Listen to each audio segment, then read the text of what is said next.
700,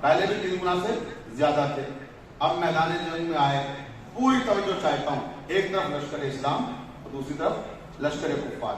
اب میں تفصیلات کو حذف کر رہا ہوں کیونکہ تفصیلات میں جانے کا موقع نہیں ہے. صرف اسلام میں جہاد کا تصور کیا ہے وہ میں مختلف جھلکیاں دکھا کر پیش کرنا چاہتا ہوں.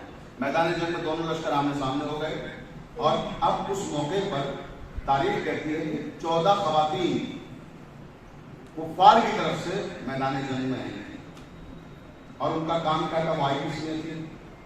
کرکٹ میں آپ نے دیکھا ہوگا میچ جب ہوتا ہے تو کچھ لڑکیاں کھڑی ہوئی جو ہے وہ کھلاڑیوں کا حوصلہ بڑھاتی ہیں, سمجھ جو ہے نا, تو ویسے ہی مجاہدوں کا حوصلہ بڑھانے کے لیے وہ تشریف لائی تھی. سلامت پڑھنے محمود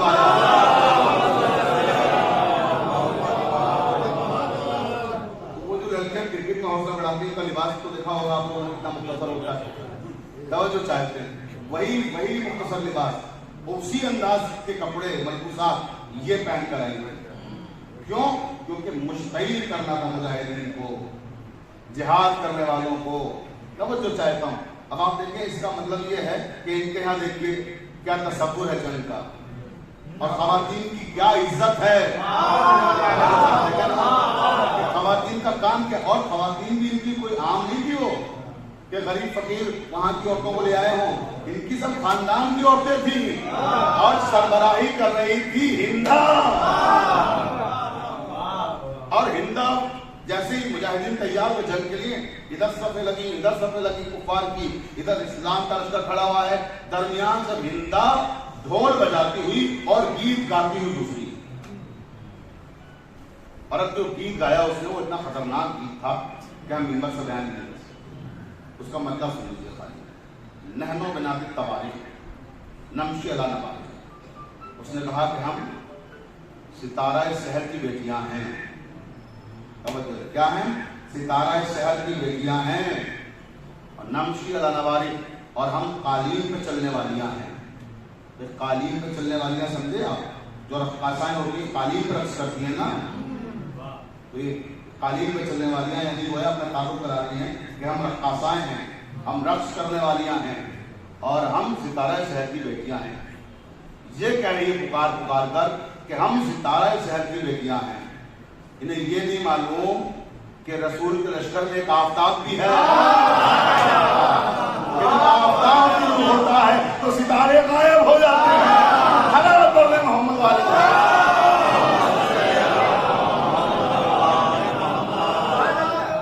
اب لشکر آمنے سامنے ہے اور جنگ شروع ہونے جا رہی ہے. پوری توجہ اللہ نے محترم کہ ایک مرتبہ کفار کے لشکر سے ایک نعرہ بلند ہوا. کفار نے نعرہ لگایا ان لنا عزا لا عزا لنا, کہ ہمارے پاس عزا ہے تمہارے پاس عزا نہیں ہے. تو یہ ابھی مسلمان ہوئے, ان کے 14 سال ہوئے تھے, کوئی بہت زیادہ لمبی عمر نہیں تھی اسلام کی. اگر کہیں تو بالغ بھی نہیں ہوا تھا, 15 سال میں بالغ ہوتا ہے. نابالغ کا بھی اسلام اور مسلمانوں کے دلوں میں پوری طرح سے راسخ نہیں ہوا تھا کہ یہ گھبرا گئے ڈر گئے, کیونکہ انہیں ایک مدت تک بت پرستی کی تھی, بتوں کو پوجا تھا. اور جیسے ہمارے ہندو بھائیوں کے یہاں ہوتا ہے کہ شکشا کا دیوتا الگ ہے, دولت کی دیوی بن گئی ہے وہ الگ ہے. اسی طرح سے ان کے یہاں تھا کہ ایک بت معلوم تعلیم کا ہے, ایک رزق کا ہے, کوئی کسی چیز کا بت ہے, کوئی کسی چیز کا. 360 بت تھے اور 360 بت کیا تھے, وہ 360 قبیلے اس وقت رکھے ہوئے تھے چھوٹے بڑے سب. تو جس کا جتنا بڑا قبیلہ تھا اتنا بڑا اس کا بت تھا اور وہی اسٹیٹس دیا جاتا تھا. جیسے اگر جو قبیلہ بڑا ہے تو مان لو شجاعت کا بت اس کے پاس ہے, کوئی اس سے زیادہ بڑا قبیلہ ہے تو تعلیم کا بت ان کے پاس ہے, تو وہ ان کا کہلائے گا. مگر میں حیران و پریشان ہوں کہ 360 بت تھے, سارے قبیلوں کے بت تھے, مگر 360 بت میں کوئی بت بنی ہاشم کا بھی دکھائیے. بنی ہاشم کا کوئی بت نہیں ملے گا آپ کو کہ ان کے قبیلے کا بھی وہاں کوئی بت تھا. بہت توجہ زانے محترم. تو اس نے کہا ان لنا عزا لا عزا لکم, ایک گھبراہٹ, ایک پریشانی, ایک ہنگامہ میدان جنگ میں, کیونکہ وہ لوگ جانتے تھے کہ عزا بڑا طاقتور ہے. تو وہ ابھی تازہ مسلمان ہوتے تھے, ڈر گئے. ہم تو ساری کٹیش کے بتا میں مومن, آخری وقت میں کیا خاک مسلمان ہوں, بڑھاپے میں اسلام قبول کر رہے تھے. وہ چیزیں ساری زندگیاں جو مانی تھی وہ کیسے ایک دم سے ختم ہو جاتی ہیں. بہت جو چاہتا ہوں گھبرا گئے اور پریشان ہو گئے کہ وہاں انہیں نے نعرہ لگایا مولا کائنات یہاں محاذ جنگ پر ہے. میدان احد میں سردار لشکر مولا کائنات. توجہ رہے بدر میں مولا کائنات، لیکن بدر میں پہلی پوزیشن پہ تھے حمزہ، جیسے وہاں ابو جہل تھا اور اس کے بعد ابو سفیان تھا. تو یہاں کیا ہے، اب یہاں براہ راست مولا کائنات. توجہ رہے جبکہ حمزہ موجود ہیں، لیکن پہلی جنگ کا جو نقشہ مولا کائنات نے کھینچا ہے اس پر حمزہ نے بھی کہہ دیا کہ علی کو بنایا جائے. جبکہ حمزہ بزرگ ہیں اور تجربے کار ہیں، انہوں نے کہا نہیں علی ہی یہاں لشکر کے لمبردار ہوں، اور لشکر کے لمبردار بنا دیے گئے. مولا کائنات نے اپنے ایک آدمی کو بھیجا، جاؤ رسول خدا کے پاس چلی اور جا کے انہیں بتاؤ. رسول خدا کہاں؟ عریش پہ بیٹھے ہوئے تھے. عریش کیا ہوتا ہے؟ میدان جنگ میں ایک بلندی ہوتی ہے کہ جہاں سے بیٹھ کر سربراہ لشکر معائنہ کرتا ہے جنگ کا، اور اسی کے حساب سے سردار لشکر کو مشورے بھجواتا ہے کہ ایسا کر لیں ویسا کر لیں، دیکھ لیں، ادھر جائیں ادھر جائیں، قدر لشکر میں جائیں، مصرع میں جائیں، نمانہ میں جائیں. اس کو وہاں سے ایک طرح سے لیڈ کرتا ہے اسے. توجہ رہے. اور اب رسول خدا کے پاس جیسے آدمی دوڑا ہوا آیا، اس نے کہا یا رسول اللہ غضب ہو گیا. کیا ہوا؟ اب وہاں کفار نے نعرہ بلند کر دیا. اس نعرے کا اثر ہمارے مسلمانوں بھی یہ ہو رہا ہے کہ ان کے پاؤں پڑنے لگے لگانے سے، وہ گھبرا گئے، وہ پریشان ہو گئے ہیں. تو کیا نعرہ بلند کیا؟ کہیں نہ لنا عزا لا عزا لکم. انہوں نے کہا ہے کہ ہمارے پاس عزا ہے اور تمہارے پاس عزا نہیں ہے. تو پیغمبر اسلام نے فرمایا نعرے کا جواب نعرہ ہے. نعرے کا جواب نعرہ ہے. کہ ہم بھی ایک نعرہ دے رہے ہیں، جاؤ یہ نعرہ تم لگاؤ جا کے اپنے لشکر میں. توجہ. اب پیغمبر اسلام نے ایک نعرہ لکھ کے دیا. اب وہ آ گیا وہاں لشکر میں، اور اس نے آنے کے بعد جو نعرہ لگایا اب کفار دہل گئے. ابھی تک مسلمان گھبرائے ہوئے تھے، اب کفار گھبرا گئے. اس نے کیا نعرہ لگایا؟ پیغمبر نے کیا نعرہ لکھ کے دیا؟ پیغمبر نے لکھ کے دیا کہ اب آپ جا کے کہو اللہ مولانا لا مولا لکم. اللہ ہمارا مولا ہے اور تمہارے پاس مولا نہیں ہے. گھبرا گئے کہ پتہ نہیں مولا کیا ہوتا ہے. ہمارے پاس مولا ہے، تمہارے پاس مولا نہیں ہے. اب عزیزان محترم اجازت دیں تو یہ بات ہے 3 ہجری کی. 3 ہجری میں کہہ رہے تھے اللہ ہو مولانا لا مولا لکم. اللہ ہمارا مولا ہے، تمہارے پاس مولا نہیں ہے. 18 ذوالحجہ اور 10 ہجری. اور اب کیا کہا؟ نعرہ بدل دیا. وہاں کا تھا اللہ ہو مولا لا مولا لکم، یہاں کہنے لگے من کن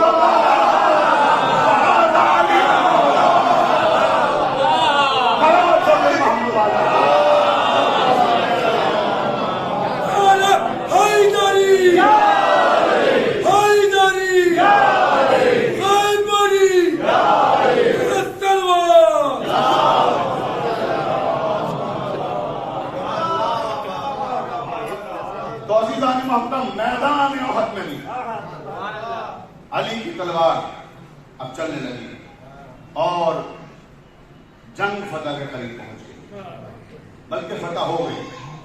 لیکن مسلمانوں نے غلطی کی. رسول خدا نے عبداللہ ابن جبیر اور ان کے ساتھ 50 آدمیوں کو لگایا تھا. ایک درہ عینین ہے جو احد کی پہاڑی کے بیچ میں درہ تھا، ایک راستہ تھا. کہا دیکھو ہم چاہے جنگ جیتے یا ہاریں تمہیں یہاں سے ملنا، چاہے کچھ بھی ہو جائے جب تک ہمارا حکم نہ آئے تب تک تم یہاں سے لڑنا اور گھبرانا مت. مال غنیمت میں تمہیں اتنا حصہ ملے گا جتنا میدان میں لڑنے والے ہوں. توجہ ہے. مگر انہی نے کیا کیا؟ جب دیکھا جنگ جیت گئے مسلمان تو انہی نے وہ درہ چھوڑ دیا اور درہ چھوڑ کے لگ گئے مال غنیمت کو لوٹنے میں. اور وہاں خالد ابن ولید جو تیسرا سردار تھا اس لشکر کا، اس نے موقع غنیمت سمجھا. اس نے دیکھا کہ وہاں صرف 3 آدمی بچے ہیں، ایک عبداللہ ابن جبیر اور 2 لوگ اور ان کے ساتھ. 3 آدمی دیکھو یہ 1500 کا لشکر لے کر آ گیا ہوگا. توجہ رہے 1500 کا لشکر کہاں 3 آدمی کب تک مقابلہ کرتے ہیں. انہیں نے تیر اندازی کی مگر وہ 1500 تھے، یہ 3 تھے. آخر کار یہ تینوں شہید ہو گئے. مگر ہمارا سلام ہو عبداللہ ابن جبیر پر کہ وہ شہید تو ہو گئے مگر میدان نہیں چھوڑا. جان دے دی مگر میدان نہیں چھوڑا. نبی کے حکم کی تعمیر کی. اور یہ 1500 کا لشکر ان تینوں کی لاشوں سے ہوتا ہوا میدان میں پھانک گیا. اور اب جو آیا تو مسلمان کو لوٹنے میں لگے. وہ چاروں طرف سے تلواریں جو چلائیں اب وہ سنبھلنے بھی نہیں پائے. ادھر تلواریں چلنے لگی, ادھر سے 1500 کا سامنے سے لشکر آ گیا, 1500 ادھر سے آئی, اب 650 لوگ پیچھے, اب 1500 ادھر اور 1500 ادھر. اب تلواریں جو چلی تو اس میں دو قسم کے مسلمان تھے.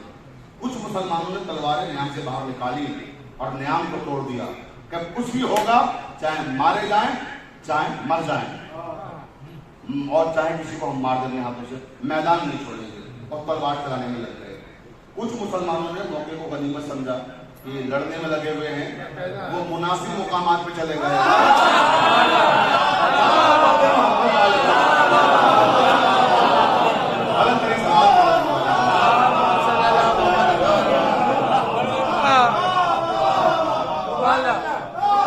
اب یہ کفار کی بات نہیں ہے, مسلمانوں بھی سنا رہا ہوں. لشکر اسلام کا حال ہے کہ بہت سے لوگ مناسب مقامات پر بلندیوں پہ چلے گئے, اتنی بلندیوں پہ چلے گئے کہ کافی لشکر وہاں تک پہنچ نہیں سکتا. کفار کا لشکر پہنچ ہی نہیں سکتا تھا کیونکہ ان کے پاس بھاری بھاری سرے, اسلحہ بہت وزنی, وہ اتنی اونچائی پہ کہاں جائیں گے مارنے کے لیے. وہاں تو جو میدان میں آئے گا اسی کو مارا جائے گا. توجہ, اب اسی میں حضرت حمزہ شہید, اسلام کا سب سے بڑا نقصان ہوا حضرت حمزہ کی شہادت. اب تفصیل میں جانے کا بالکل موقع نہیں, صرف 2 جملے کہہ کے آگے بڑھ رہا ہوں اور اختتام کی طرف لا رہا ہوں تفصیل کو. پوری توجہ فرمائیے گا. ادھر تلواریں چل رہی ہیں, کفار کا غلبہ ہے, جنگ جیت چکے تھے مسلمان, جیتی ہوئی جنگ ہار گئے. اب میدان صاف ہے, میدان میں صرف ایک مجاہد ہے جو لڑ رہا ہے, کیونکہ جو مجاہد وہ تھے وفادار پیغمبر اسلام کے, وہ شہید ہو گئے. سب سے زیادہ شہادت ہے مسلمانوں کی اسی جنگ میں. توجہ ہے, 70 مسلمان شہید ہوئے اس جنگ میں. تو اب وہ جو وفادار تھے وہ شہید ہو گئے سب, حمزہ سمیت. اب ایک وفادار ہے جو میدان جنگ میں لڑ رہا ہے. توجہ ہے, اب وہ 1500 کے ریلے سے ادھر اس کنارے لڑائی لڑ رہا تھا, اور ادھر جو 1500 تھے یہ ڈھونڈ ڈھونڈ کے مسلمانوں کو مار رہے تھے. کہ جو چھپے ہوئے تھے نظر آ جاتے تھے انہیں بھی مار ڈالتے تھے. لیکن سلام ہو ان پر کہ جو اتنی بلندی پہ جا کے چھپے نہ کفار پہنچ پائے نہ ان کی تلوار سے پہنچ پائے.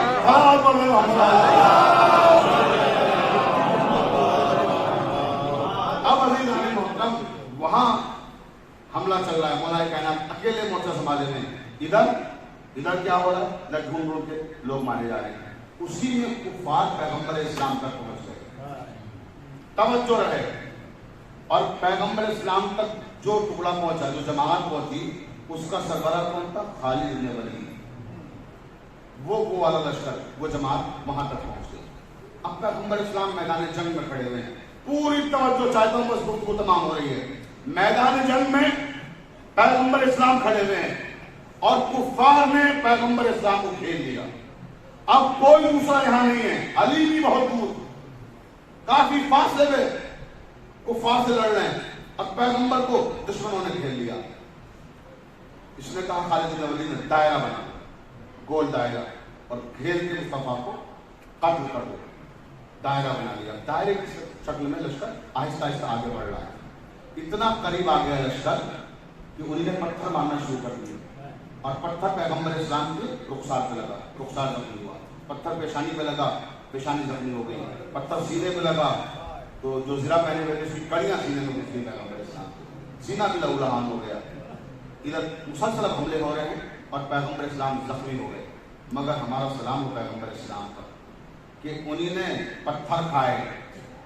دشمن بالکل قریب آ رہا ہے, اس کا کوئی خوف نہیں ہے, میدان سے ہٹے, جہاں کھڑے تھے اسی مقام پہ کھڑے تھے, ایک قدم بھی پیچھے نہیں ہٹے.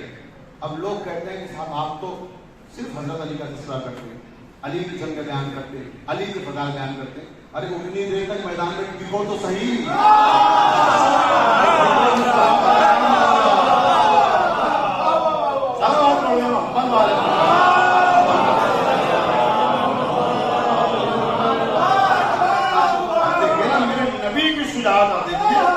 دشمن چاروں طرف سے گھیرے ہوئے, مگر پیغمبر اسلام ایک قدم بھی پیچھے نہیں ہٹے. کھڑے ہوئے, پتھر کھا رہے ہیں مگر ہل نہیں رہے, تلوار کہیں میں لگائے ہوئے مگر نکال نہیں رہے.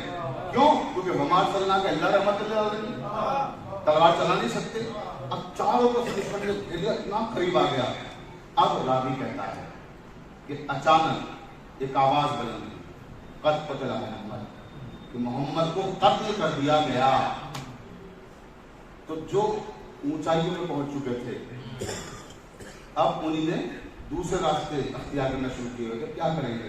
اب تو منظر بھی ختم، جنگ میں اوپر سے دیکھ تو رہے گی کم سے کم، اب وہ دیکھنے کو بھی نہیں ملے گی کیونکہ مصطفیٰ تو قتل کر دیے گئے. توجہ رہے.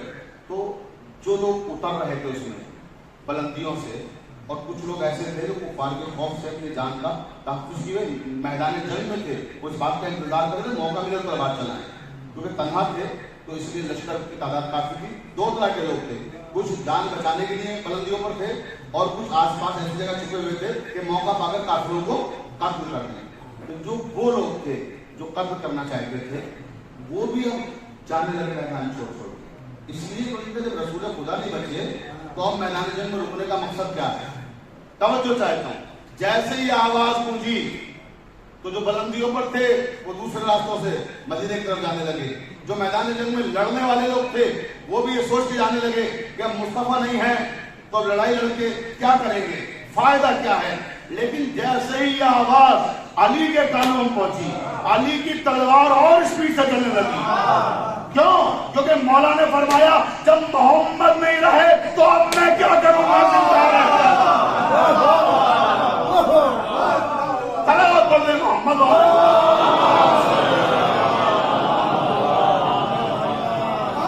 نہیں رہے تو میں کیا کروں گا. تلوار چلائی اور تلوار چلا کے مولا نے لڑتے لڑتے مڑ کر دیکھا کہ کفار کی ٹکڑی ہے جو دائرے کی شکل میں ہے. مولا سمجھ گئے کہ وہاں کچھ ہے، گھوڑے کو دوڑاتے ہوئے لائے.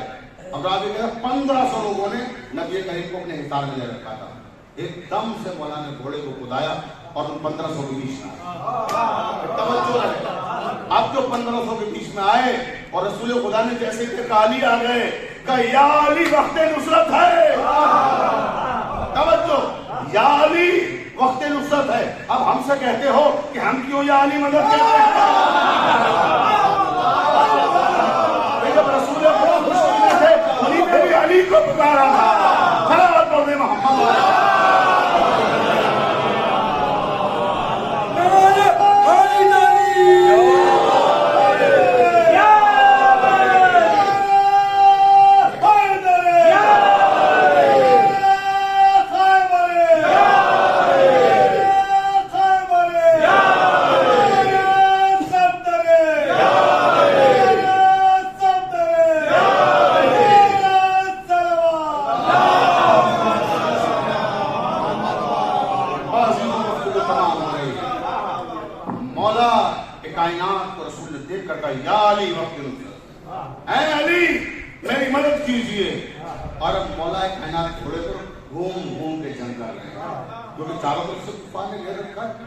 آپ نے دیکھا ہوگا، ہم لوگوں نے بچپن میں دیکھا ہے سرکس میں جب جاتے تھے تو ایک کنواں ہوتا تھا، اس میں موٹر سائیکل چلتی تھی. توجہ ہے نا، سرکس میں اکثر دیکھا ہوگا بچوں نے کہ وہ موٹر سائیکل چلتی ہے. تو جس اسپیڈ سے موٹر سائیکل چلتی ہے اس سے بھی زیادہ اسپیڈ سے علی کا گھوڑا چل رہا ہے.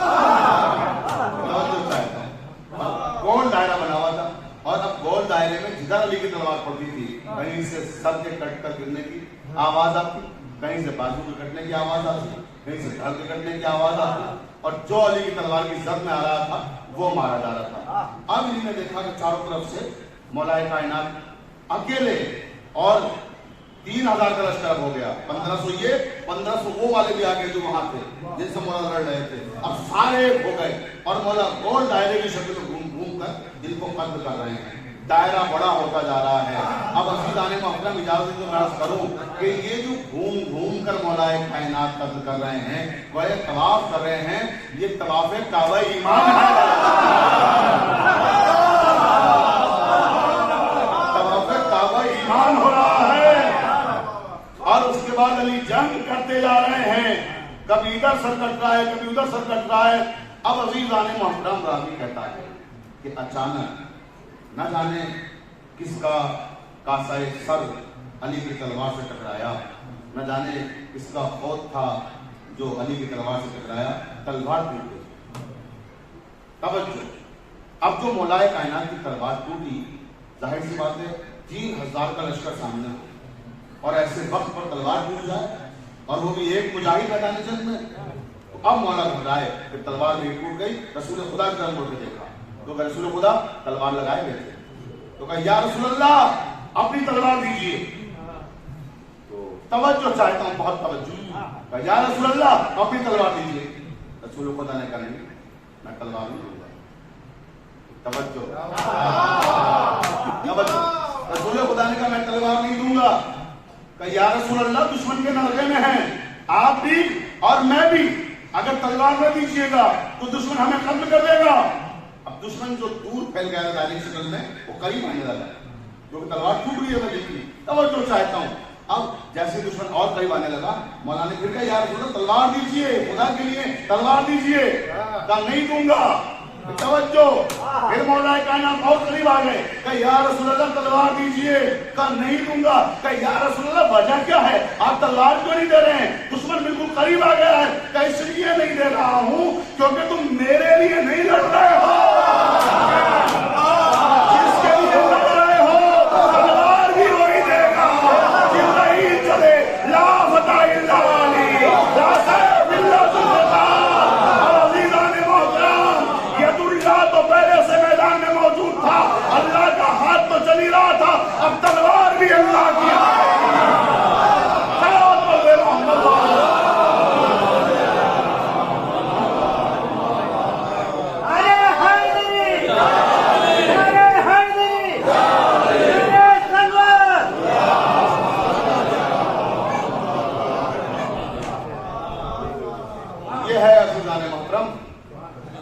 تلوار بھی اللہ کی تھی, ہاتھ بھی اللہ کا تھا, اور 3000 کا لیلا تھا اور اکیلے علی تھے.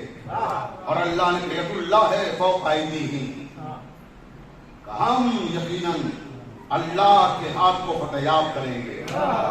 توجہ قرآن ہے یہ. اللہ کہہ رہا ہے کہ ہم اللہ کے ہاتھ کو فتح کریں گے. فتح جو ہوگی اللہ کے ہاتھ کو نصیب ہوگی. تو اللہ کا ہاتھ کون ہے؟ علی کا تو ہاتھ اللہ کا ہاتھ ہے. میدان احد میں ہاری ہوئی جیتی ہوئی جنگ, ہارے اور پھر ہاری ہوئی جنگ کو جیت پر کس نے بدلا؟ امام علی نے بدلا جو ید اللہ تھے. بس عزیزوں میں نے ذمہ تمام کیا. اس میں میدان احد کے حوالے سے ایک اور پیغام اور بات ختم ہو گئی, گفتگو تمام. حضرت حمزہ شہید ہوئے اسی جنگ میں میدان احد میں, جو بڑا نقصان تھا اسلام کا. جب جنگ ختم ہو گئی تو رسول خدا نے اپنے ایک غلام کو بلایا اور کہا کہ مجھے حمزہ کی خبر لاؤ. ابھی پتہ نہیں کہ کون شہید ہوا کون بچا, جو جنگ کا نقشہ ہی غلط تھا. اس کے بعد تلاش کے مشہور ہوا کون کون شہید ہوا مسلمانوں میں. تو جناب حمزہ کے لیے بہت بے چینی تھی رسول خدا کو. چچا تھے اور چچا ہونے کے ساتھ ساتھ لشکر کے سردار بھی تھے مولا کائنات کے بعد دوسرے درجے کے اس جنگ میں, اور پیغمبر اسلام کے ہمدرد بھی تھے. تو کہا حمزہ کا مجھے بتاؤ, حمزہ کے بارے میں بتا کرو. غلام گیا. اب جو غلام وہاں گیا تو اس نے جو منظر دیکھا تو اس کی ہمت نہیں ہوئی تو رسول خدا کو آگے بتائے کہ حمزہ کا کیا کیا. کیونکہ وہ جو ملونہ تھی ابو سفیان کی بیوی ہندا جگر خارا, اس نے مجاہد اسلام حضرت حمزہ کے جگر کو چاک کر کے نکال کے کھایا. یہ منظر کانوں کو زخمی کیا تھا, چہرے کو زخمی کیا تھا اس نے. یہ دیکھ کر غلام طلب گیا کہ میں کیسے جا کر رسول خدا کو بتاؤں. رسول خدا نے امام علی کو بلایا اور کہا علی ذرا دیکھیے جا کر حمزہ کو کیا ہوا. میں نے غلام کو بھیجا تھا اور غلام ابھی تک پریکٹر واپس نہیں آئے. اب حضرت علی جب وہاں پہنچے تو حضرت علی وہیں بیٹھ گئے کیونکہ حضرت علی کی اتنی ہمت نہیں تھی کہ مولا آگے رسول خدا کو بتائیں کہ کیا حال ہے حضرت حمزہ کا. جب حضرت علی بھی واپس نہیں آئے تو رسول خدا نے کہا میں سمجھ گیا, مجھے حمزہ کے لاش میں لے کے چلو. حضرت محمد اللہ مولا کو حمزہ نے آپ کو سوائے غم حسین کے ہزارانہ نے مظلوم کربلا کہا مجھے حمزہ کے لاشے میں لے کے چلو. رسول خدا حمزہ کے لاشے میں آئے, جیسی چچا کا لاشا دیکھا غش کھا کے گر گئے, غش کھا کے گر گئے کہ میرے چچا کا یہ حال ہے. اور کس ملونہ نے میرے چچا کی میت کے ساتھ یہ بے ادبی کی ہے؟ رسول برداشت نہیں کر سکے اور غش کے عالم میں تھے. یہ خبر مدینے میں پہنچ گئی. مدینے میں جناب صفیہ جو جناب حمزہ کی بہن تھی وہ بھائی کے لاشے پہ آنے کے لیے نکل پڑی. رسول خدا جو عالم غشی میں تھے خبر ملی جیسے ہی کہ صفیہ لاشے پہ آ رہی ہے. رسول خدا غش کے عالم میں اٹھ کر بیٹھ گئے. کہا صفیہ کے آنے سے پہلے میری بھی ڈالو, حمزہ کے لاشے پہ ڈال دو. بہن بھائی کا لاشا نہ دیکھنے اس عالم میں عزاداروں میں سمجھ گئے تو اپنے آنسو نہ رو پائیں گے.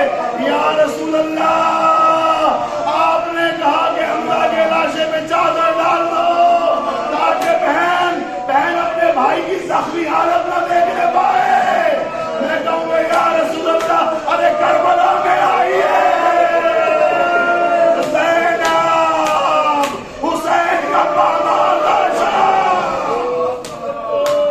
دریائے فرات کے کنارے آئیے, عباس کے منقطع کیے بازو اور زینب اپنی آنکھوں سے دیکھ رہی ہے. مولا کوئی غم نہ دے آپ کو سوائے غم حسین کے. عزادارہ نے مظلوم کربلا یہ اہتمام کیا گیا اسلام میں کہ جب لاشے پہ خواتین آئیں تو وہ دیکھنے نہ پائیں. لیکن میں کہوں گا آقا ذرا کربلا کی خواتین کا حوصلہ دیکھیے. ارے ماں دیکھ رہی ہے کہ 18 برس کے بیٹے کے گلے میں پرچی کی علی اتار دی گئی. ماں دیکھ رہی ہے کہ قاسم کا لاشا پامال ہو گیا. ماں دیکھ رہی ہے کہ انہوں محمد شہید کر دیے گئے. عزاداروں سن سکو کہ جملہ ماں دیکھ رہی ہے 6 مہینے کے علی اصغر اور ملاقاتی. حضرت اللہ مولا کوئی غم نہ دے آپ کو سوائے غم حسین کے. عزادارہ نے مظلوم کربلا جب یہ اسیروں کو رہا کیا گیا ہے اور یزید نے کہا سید سجاد کو بلا کر کہ آپ کا دل چاہے مدینے چلے جائیں, آپ کا دل چاہے یہاں رہیں, آپ کا دل چاہے مکے چلے جائیں, ہم نے آپ کو آزاد کر دیا. جناب زینب کے پاس سید سجاد آئے, وہ بھی اماں یزید نے ہمیں رہا کر دیا ہے, اب کیا حکم ہے؟ کہ سید سجاد یزید سے کہو کہ پہلے ایک مکان خالی کرا دے. ارے ہم نے اپنے بھیا کا ماتم نہیں دیا ہے, ہم اپنے شہیدوں کا ماتم کرنا چاہتے ہیں اور ان کے تبرکات واپس کر دے, 14 کے سر واپس کر دے. عزاداروں ماتم کیا. زینب کبریٰ خطیبہ ہیں, شام کی عورتیں بیٹھی ہوئی ہیں.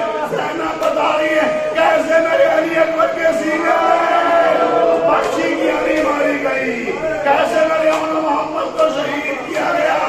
عزادارہ نے مظلوم کربلا اس کے بعد بتاتی ہے کہ کیسے میرے غازی عباس کے پاس منقطع کر دیے گئے. غازی عباس کے سر کو ہاتھوں میں اٹھایا, اس کے بعد کہتی ہے سنو گی میرے غازی کا سر کبھی نیزے پر نہیں جاتا تھا. جب نیزے پہ بلند کرتے تھے غازی کا سر گر جاتا تھا. آخر میں گھوڑے کی گردن میں باندھا گیا اور جب گھوڑا چلتا تھا تو سر پیروں سے ٹکراتا تھا. عزادارہ نے مظلوم کربلا زینب ذاکرہ ہے بیان کر رہی ہیں. اس کے بعد اب وہ منزل آئی کہ جب قافلہ کربلا کے لیے روانہ ہو گیا, جب کربلا کے لیے روانہ ہوا وہاں کربلا میں اس قافلے کے پہنچنے سے پہلے جابر بن عبداللہ انصاری آ چکے تھے, مولا کی قبر پہ فریاد کر رہے تھے, اے فرزند رسول, ارے آپ کو جھلانے کے لیے فرشتے آیا کرتے تھے. رسول سینے سے لگا کے آپ کو پیار کرتے تھے. قبر سے آواز آئی, ارے جابر ذرا دور چلے جاؤ, میری بہن آ رہی ہے, زینب کبریٰ آ رہی ہے. اور باب ضبط مجلس تمام ہو گئی. صحابی کہتا ہے جیسے ہی کربلا میں قافلہ پہنچا جناب زینب نے اپنے آپ کو ناکے سے گرا دیا.